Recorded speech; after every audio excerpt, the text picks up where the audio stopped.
વલસાડની Shah KM લો કોલેજમાં principal દ્વારા સત્તાનો દુરુપયોગ અને પક્ષપાતનો આક્ષેપ. વલસાડની શાહ કેએમ લો કોલેજ ફરી એકવાર વિવાદોના મંટોળમાં આવી છે. કોલેજના ઇન્ચાર્જ આચાર્ય શ્રીમતી હેમલતા પરમાર પર પોતાની સત્તાનો દુરુપયોગ કરી માનીતા વિદ્યાર્થીઓને ગેરરીતિથી પાસ કરાવ્યા હોવાના ગંભીર આક્ષેપો ઉઠ્યા છે.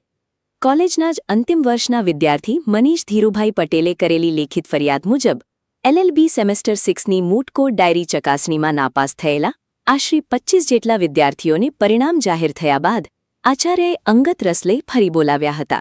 આ માનીતા વિદ્યાર્થીઓની ડાયરીમાં સુધારા કરાવી તેમને પાસ કરી દેવામાં આવ્યા હોવાનો દાવો કરવામાં આવ્યો છે.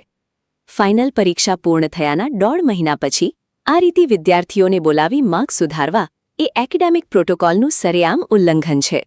જે વિદ્યાર્થીઓએ નિયમ મુજબ સમયસર કામ પૂરું કર્યું હતું તેમને અન્યાય થયો હોવાની લાગણી વ્યાપી છે. આ મામલે વિદ્યાર્થીએ નૂતન કેળવણી મંડળમાં ફરિયાદ કરવા સાથે વીએનએસજીયુમાં આરટીઆઈ દાખલ કરી છે કે આચાર્યએ કયા પાવર હેઠળ આ ફેરફાર કર્યા. વિદ્યાર્થીઓ દ્વારા આ સમગ્ર મામલે તટસ્થ તપાસ સમિતિની નિમણૂક કરી જવાબદારો સામે કડક પગલાં લેવાની માંગ કરવામાં આવી છે. હું Manish Dhirubhai Patel Shah KM law college final year student LLM માં ભણતો છું. હું આજે એક એપ્લિકેશન નૂતન કેળવણી મંડળમાં આપવા માટે આવેલો છું. એપ્લિકેશન આપવાનો હેતુ આ છે કે LLBના ફાઇનલ યરના 25 જેવા સ્ટુડન્ટ ઇન્ટરનલ એક્ઝામમાં જે ડાયરી રાઇટિંગ આવે તેમાં ગેરમાર્ગે મિસયુઝ કરીને આચાર્ય શ્રી હેમલતા પરમારે એમને પાસ કરાવેલા છે ને આ પાસ એકચ્યુઅલી એક્ઝામ પતી ગયા, ફાઇનલ એક્ઝામ પતી ગયા ને 1.5 મહિના પછી પર્સનલી ફોન કરીને આપણા જે સ્નેહ સંબંધીને જે એમના એકદમ ક્લોઝ વિદ્યાર્થી છે જે ફેલ થતા હતા એમને ફેલ ટુ પાસ કરેલા છે.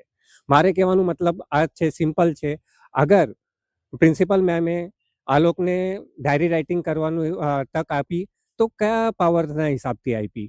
યુનિવર્સિટી વીએનએસજીયુ પાસેથી કઈ પરમિશન લીધી? મેં યુનિવર્સિટીમાં પણ આ વાતની એપ્લિકેશન આપેલી છે, આરટીઆઈ પણ કરેલી છે ને ગઈકાલે ને આજે પાછીથી હું નૂતન કેળવણી મંડળમાં એક મારા તરફથી હાથ જોડીને વિનંતી કરતો છું કે આના પર કમિટી બેસાડવામાં આવે ને આની જે પણ કમિટીનો રિપોર્ટ આવશે ને રિપોર્ટ આવ્યા પછી કડકમાં કડક પગલાં લેવામાં આવે.